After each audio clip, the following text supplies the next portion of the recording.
Ja, so ons staan vandag hier by die 416 Valtra, die grootste in ons Valtra reeks.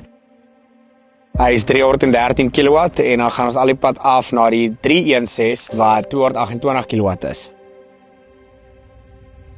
Dit is nou die 6ste reeks, of die S6 nou.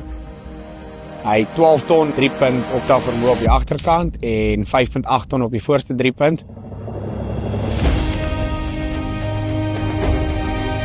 Die nuwe S6 het nou die nuwe cab op, selfs wat die T5 reeks op het, met die uitpiller display, die genoemde Valtra Smart Touch systeem wat baie bekend is al die tyd, en al die gerieflike goeders waarvoor Valtra bekend is vir 'n baie gemaklike plek vir die drywer om in te werk.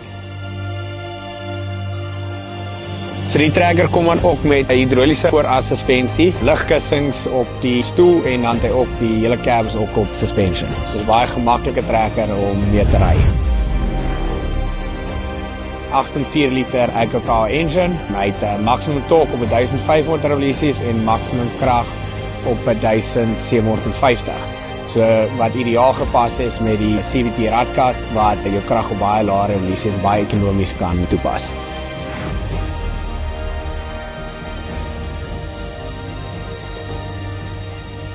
Die groot voordeel van hierdie trek in die S-reeks is dat ons nou meer kilowatt het om groter implemente beter en meer doeltreffend te kan trek en dis die groot trekker in die Valtra stal.